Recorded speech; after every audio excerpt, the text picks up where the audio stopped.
Well, greetings from All Souls. Many things have changed during this time of lockdown. One of those is the length of my hair, but some things have remained the same.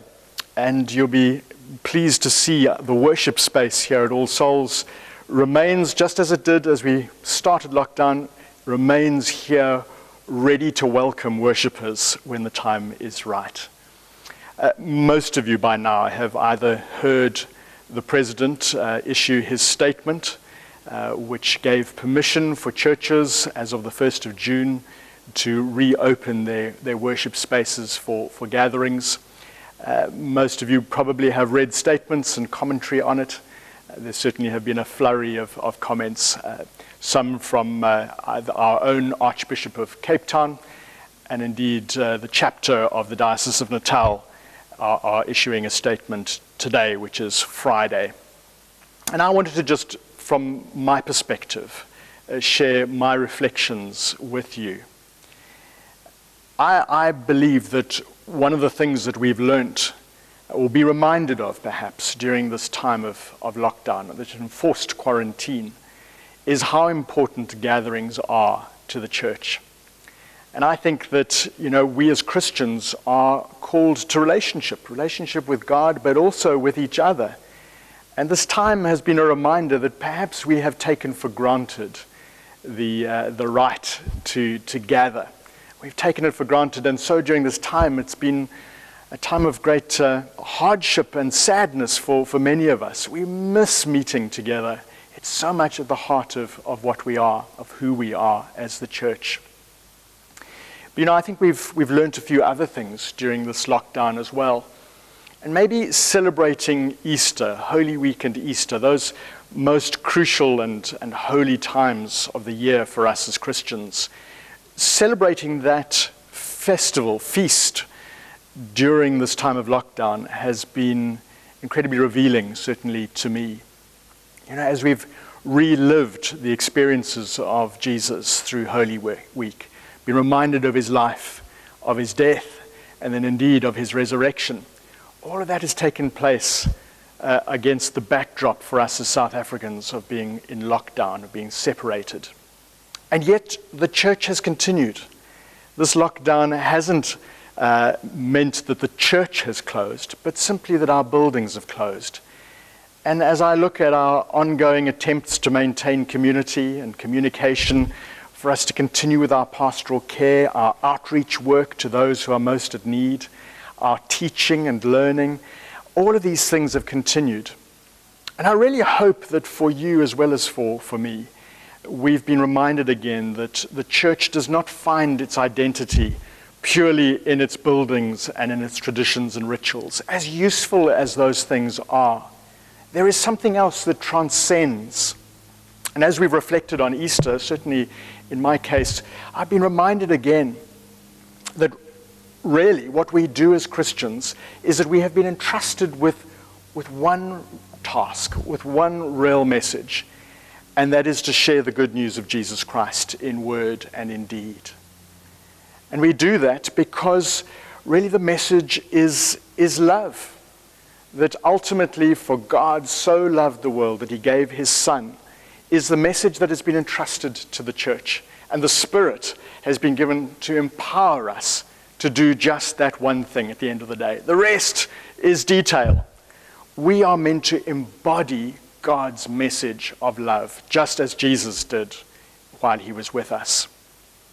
And so we need to reflect then on the decisions that we make right now in the light of that one task given to the church, to embody the love of God, to embody it, to be that love to those around us.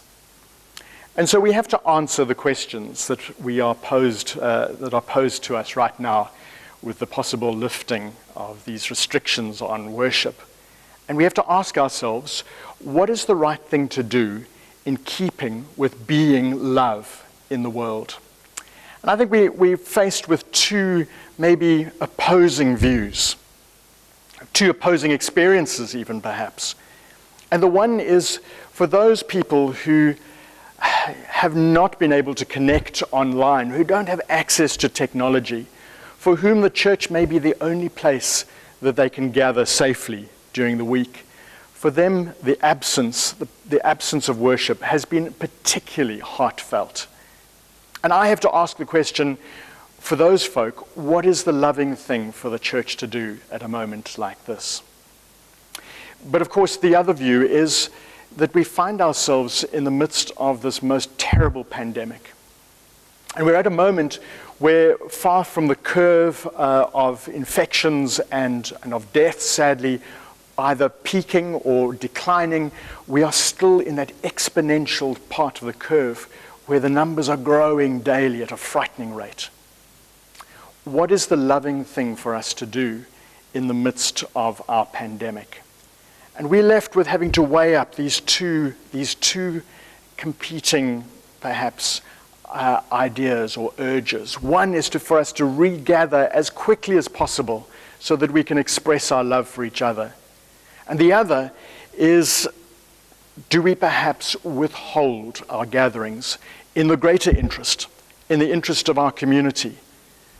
The last thing that I would want is for there to be people who are sick or dying because they have come to church and have caught the virus here, as well-meaning as the people of this church may be.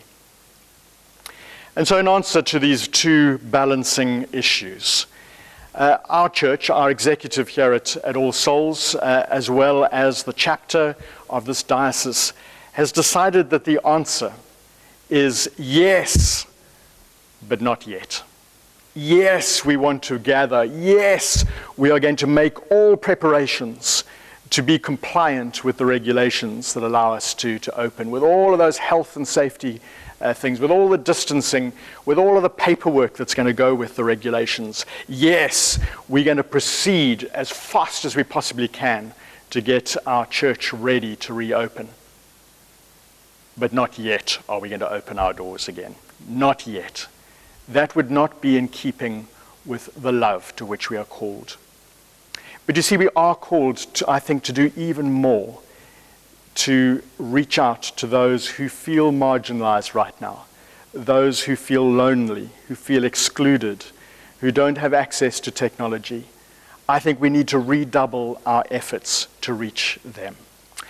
And so, dear friends, dear family of All Souls, wherever you may be, let us this weekend as Pentecost, let us receive afresh from the empowering of the Holy Spirit to be all that God calls us to be as the church, to have an added measure of power and authority, but also love poured into our hearts, that we would reach out to those who are in pain, those who are suffering, those who are ill, that we would be the fullness of the church, except that we're just not going to be gathering just yet.